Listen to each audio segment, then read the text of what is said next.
पास्का के दूसरे सप्ताह का शनिवार। ख्रिस्त में मेरे प्यारे भाइयों और बहनों, आज का सुसमाचार को हमने बार बार अपने जीवन में सुना होगा और वह है समुद्र में तूफान का दृश्य।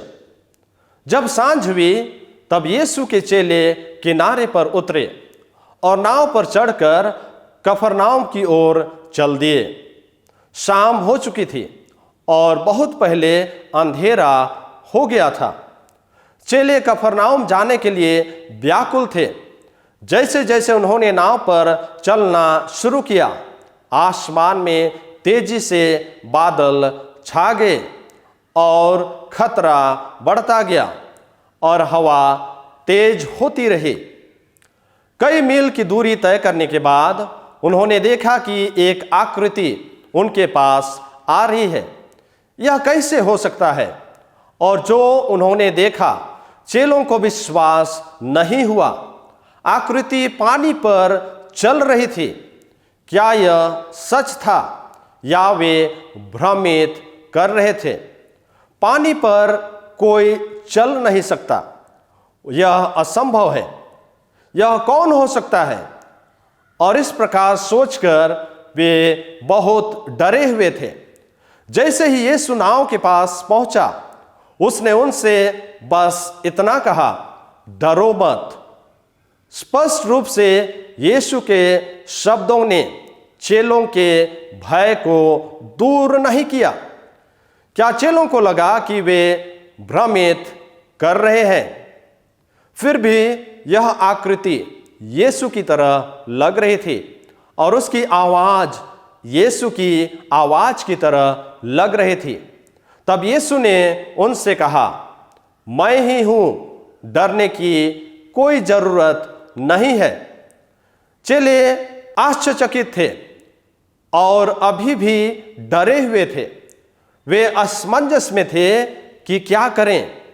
फिर भी यदि यह वास्तव में यीशु थे तो वे निश्चित रूप से चाहते थे कि वह उनकी नाव पर आए।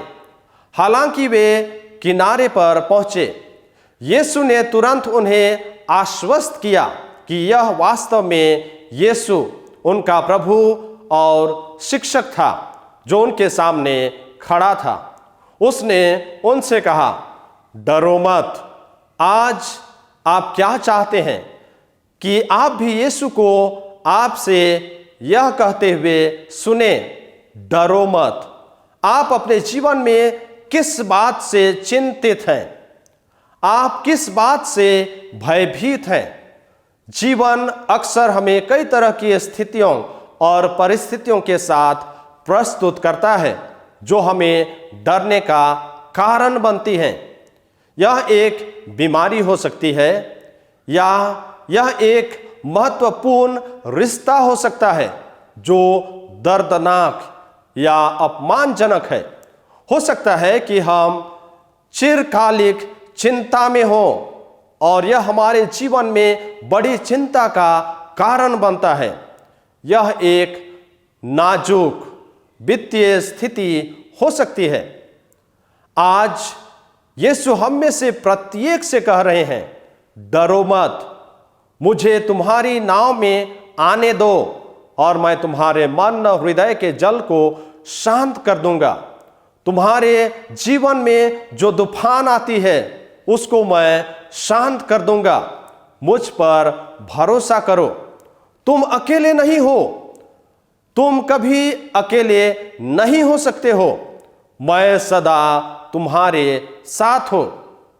क्या हम यीशु को अपने जीवन की नाव में आमंत्रित करने के लिए तैयार हैं?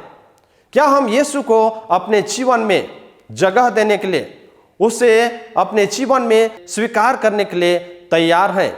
यदि हाँ, तो हम यीशु ख्रिस्त के चमत्कार को अपने जीवन में देखेंगे और उसको अपने जीवन में अनुभव करेंगे और इस प्रकार हम अपने हर परिस्थितियों से, कठिनाइयों से हम जूझ सकेंगे और उस पर विजय प्राप्त करेंगे।